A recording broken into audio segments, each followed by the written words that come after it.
En el variado paisaje musical de Argentina, una banda emergió en la década de los 90, con intereses de desafiar las convenciones y redefiniendo el rock nacional. Con su amplio abanico de estilos, se ha convertido en una de las referencias tanto musical y cultural más grandes hispanohablantes. La banda comenzó a escribir canciones que no solo reflejaban su deseo de innovación, sino también su necesidad de expresar las inquietudes de una juventud que buscaba una nueva identidad. Pero empecemos por hablar un poco de los integrantes. Diego Umate Tuñón nació en agosto de 1968 en Buenos Aires. Fue influenciado por su entorno musical desde la infancia. Su talento por tocar instrumentos y componer se cultivó en diversas actividades artísticas durante su adolescencia. Diego Panza Castellano, con algunas raíces musicales, comenzó a tocar la batería desde joven. Su camino lo llevó a unirse a bandas locales, las cuales sentaron las bases de lo que próximamente sería Babasónicos. Mariano Roger Domínguez nació en julio de 1969. También creció rodeado de música. Desde temprana edad, su habilidad con la guitarra lo llevó a formar parte de diferentes grupos, y a pesar de que ninguno de estos rindiera frutos, no se dio por vencido, alimentando sus ganas de dedicarse a la música con su pasión por el rock. Gabriel Gabo Bonelli, quien nació en Ezeiza, Buenos Aires, tendría un temprano interés por las artes. Esto lo dirigiría a tocar el bajo. El tocar este instrumento lo colocaría como un integrante de varias bandas antes de encontrar su lugar en el rock argentino. Diego Uma Rodríguez nació en 1973 en Lomas de Zamora, Buenos Aires. Desde joven mostró un gran interés por diferentes artes, entre ellas la música.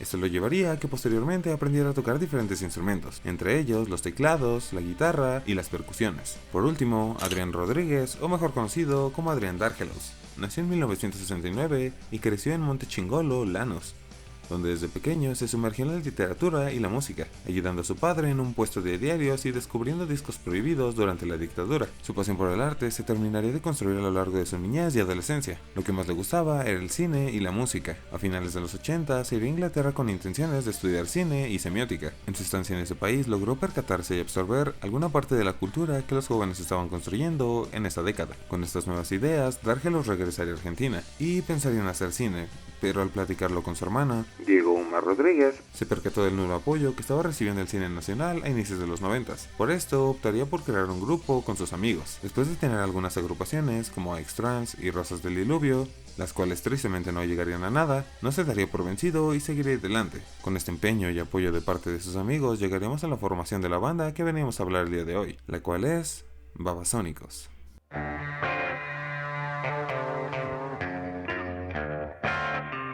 Los integrantes serían Adrián Dárgelos en la voz, Diego Rodríguez, guitarra, Diego Tuñón, teclados, Diego Castellano, batería, Mariano Domínguez, guitarra y Gabriel Manelli en el bajo. El nombre sería impulsado por sus integrantes y su entonces manager Cosme Palumbo, conocido como Fácil Car. Todo empezaría por el agrado que tenían por el gurú hindú Satya Sai Baba. Al mismo tiempo, el gusto por la estética de la caricatura a los supersónicos. Empezarían a escribir canciones con diferentes estilos, esto con afán de encontrar su propio sonido, pero al mismo tiempo querían dar una frescura a una escena que para ellos se estaba quedando estancada en pocas manos. Se unirían a la ola de nuevo rock argentino de los años 90 con bandas como Los Brujos, Martes Menta o El Otro Yo. Con el paso del tiempo, las agrupaciones pertenecientes a esta ola irían haciendo diferentes shows, y poco a poco Babasónicos sería de una fiel base de seguidores y haría su primer cassette con demos. Con esto lograría llamar la atención de diferentes disqueras y artistas, entre ellas llegaría Sony Music, para firmar a la agrupación y sellar su primer material discográfico.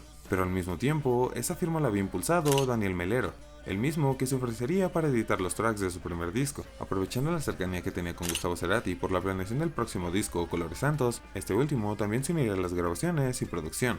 Una vez con las cartas sobre la mesa, entraría a un estudio en una quinta en Ezeiza.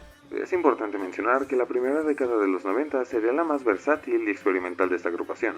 Mencionado esto, continuamos con el video. En este primer disco encontraríamos una mezcla de distintos géneros, pero principalmente el sonido, siendo que está estructurado con bases en el rock alternativo inglés de los 90 y ciertos sonidos de rock metal o grunge. Tal vez podrían pensar que son demasiados géneros para un solo disco, pero esto no es difícil de imaginar al saber que son 14 canciones completas y 6 puentes. En mi opinión, siendo que las letras de este disco giran en torno a cómo la juventud de ese entonces quería desafanarse de las ideas pasadas y crear un propio espacio, al mismo tiempo que toman temas como el amor y la vida en general, pero con cierto tono hippie. De este disco puedo recomendarles canciones como Degeneración,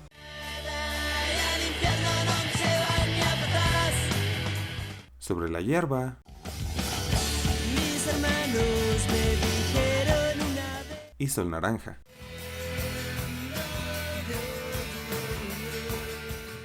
Después de diferentes presentaciones a lo largo de Argentina y ser teloneros de agrupaciones extranjeras, fueron componiendo más canciones y posteriormente añadirían a la ecuación a su amigo DJ Peggin. Esta vez con 7 integrantes, la agrupación entraría al estudio a finales de 1993 para empezar a grabar su siguiente disco. Dichas grabaciones se llevarían a cabo en un sótano. Este álbum incluiría ritmos como funk, metal, rap rock, disco y con letras de diversa temática, los artistas de Lemus nos entregarían Trance Samba. Al escuchar este disco, uno puede notar cómo poco a poco iban formando el sonido que tendría Babasónicos en un futuro. Tal vez sea por la experimentación con diferentes sonidos, o por las decisiones que tenía la banda en la producción y postproducción de este material, la cual ha sido criticada por los mismos integrantes, pero a pesar de esto, fue muy bien recibida por la crítica y los oyentes del grupo. De este disco puedo recomendarles canciones como Malón,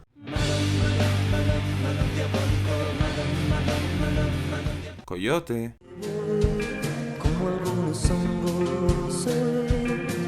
y Árbol Palmera.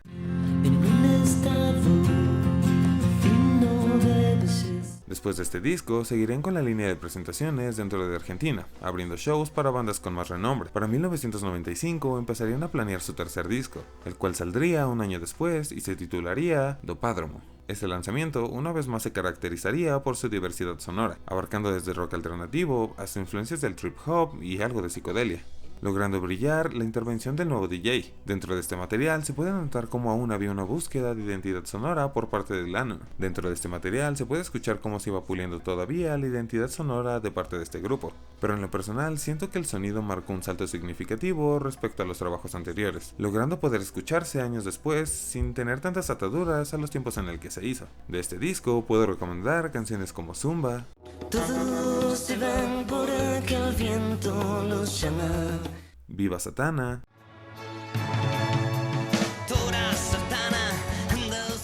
y Perfume Casino. Su pareo se vuela y el aliento del mar. Y esa necesidad de responder ante lo horrendo nos llevaba a decir las cosas como son. Por eso, el disco tiene mucho más tortura que Trance Samba. En esa lucha trato de fluir hacia la libertad, aunque me cueste el olor, tiempo y pase la vida haciéndola. A esta altura aprendimos a convivir con la dicotomía universal del bien y el mal, de la muerte y la vida. Y el equilibrio de esas dos cosas es lo que da el mundo, el arte y la belleza. Después de sacar el álbum y mantenerse activos con diferentes shows, la agrupación tardaría menos en sacar el siguiente disco. Para 1997 ya iniciarían las planeaciones del cuarto lanzamiento. Estas serían grabadas, editadas y producidas en Nueva York. Este álbum sería titulado Babasónica. Entre este trabajo y el siguiente siento que son claves en su discografía, marcando una pauta final y el inicio del establecimiento de su sonido y contando con más madurez. Dentro de este material soltarían todo y dejarían salir su lado más agresivo y crudo. Si bien los discos anteriores contenían buenas canciones, a veces rozaban muchos estilos y no se enfocaban en uno. En cambio, Babasónica logra abrazar el estilo más pesado de la banda con una temática más oscura y esotérica. De este disco puedo recomendarles canciones como 6 Vírgenes Descalzas,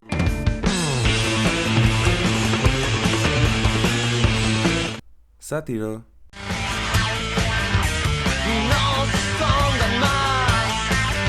o Convoy. Voy subido a los hombros del gigante.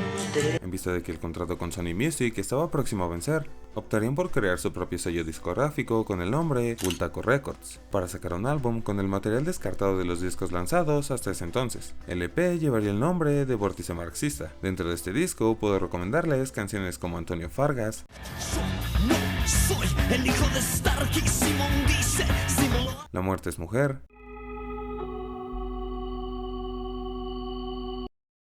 y Forrajidas de siempre.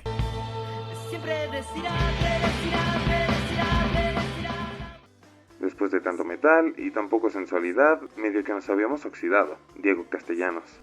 A estas instancias llegamos a su quinto y para mí uno de los mejores álbums de estudio que tiene esta banda, el cual sería Miami de 1999. Este disco sería parcialmente grabado en los estudios de Circo Beat y siento que podemos escuchar el regreso de los Babas a los géneros como el rock alternativo, art rock y psicodelia, pero con una temática más lineal. Lo que que sí cambió para mí de Miami fue la forma de narrativa. Empecé a explorar más un interlineado más complejo que el doble sentido, y eso fue producto del contacto con la literatura, porque empecé a tener una lección de escritores más determinantes en ese aspecto. Antes de eso, leía literatura clásica o libros de divulgación científica, pero Juan Di Natale me insistió para que investigara a los autores contemporáneos. Empecé a ver que en la narrativa se puede acceder a una mayor densidad de atmósferas, reduciendo cada vez más el denotado, haciendo menor el signo. Entonces, busco una oración menos compleja, más corta, más sintética, más económica, más poética, y encima no pierdo ese interlineado múltiple de sentidos. Esa es una idea que me obsesiona. Diría Dargelos sobre sus letras escritas dentro del disco de Miami. A pesar de que en esos años no fue muy bien recibido, posteriormente se ha elogiado demasiado sus ritmos y letras. Para mí las composiciones suenan más elaboradas que en discos pasados, y a pesar de que las letras toman temas abordados anteriormente, priorizan los problemas políticos que estaban sucediendo en Argentina en los 90s. A mí me gusta el disco con el contexto de fin de siglo, de fin de una era. Se reconoce esa etapa de nuestras vidas, está ahí. Vivimos un auge y con la recesión presenciamos la decadencia de una forma de pensar. La fiebre en Miami la sufrimos desde Martínez de Hoz. Creo que tendría que hacerse un análisis para entender de por qué el argentino, que se siente tan lejos de la información y está culturalmente europeizado, tiene tanta ansiedad de novedad, por qué es tan cholulo, por qué le gusta tanto ir a Miami. En un punto, Miami es un disco bastante incomprensible, porque se nos había metido a la cabeza la idea de mostrar lo feo que era el mundo dentro de la belleza de nuestras canciones. Quizás se nos fue de la mano, pero en ningún momento se nos ocurrió pararla. Diría Adrián Dargelos y Gabriel Minelli posteriormente. De este disco puedo recomendarles canciones como Desfachatados,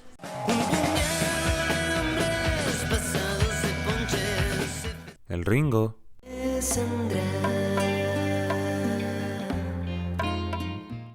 o El Playboy.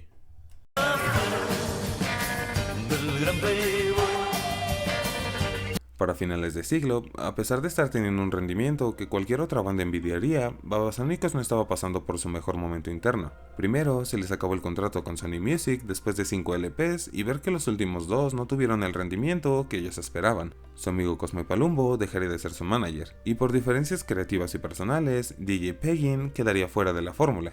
En el 2000, a pesar de que la agrupación no estaba firmada con ningún sello discográfico, no querían quedarse inactivos, por lo que decidieron replicar lo hecho en Vórtice Marxista, lanzando 2 discos llenos de lados B y firmados por su propio sello. El primero de estos discos sería Vedette, el cual es un álbum de lados B de sus discos pasados, en especial Babasónica. A pesar de ser material que quedó fuera del álbum principal, contiene canciones que logran subrayar el alto nivel que tenían estos artistas para esa época, tanto así que tienen el lujo de sonar bien en sus lados B. Dentro de este disco puedo recomendarles canciones como Muchacha Magnética,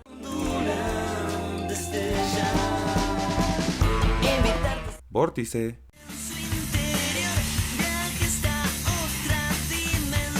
y Chupagás.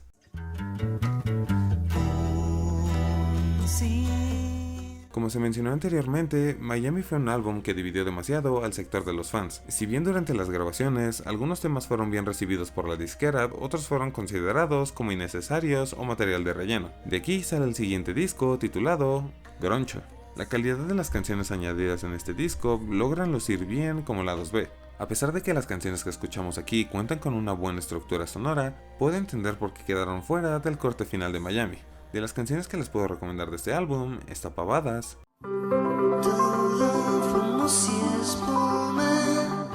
Clase Gata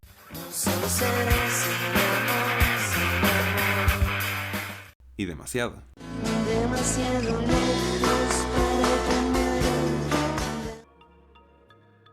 Después de que en los 90s el gobierno de Argentina intentara dentro de lo posible incrementar algunas reformas económicas para no verse rebasado por la crisis que se estaba viviendo alrededor del mundo, en diciembre del 2001, ante la incapacidad del gobierno por manejar estos problemas, los ciudadanos a lo largo del país sudamericano optaron por retirar sus ahorros de las cuentas en las que estaban guardadas. Ante esto, el gobierno implementó el corralito, restringiendo el acceso a depósitos y retiros, lo que provocó protestas masivas. Esta crisis no dejaría exento a los artistas, entre ellos Babasónicos, los cuales, sin firma en una disquera, seguridad en su vida laboral y poco dinero en sus ahorros, optaron por arrojar las cartas fuertes con su siguiente disco.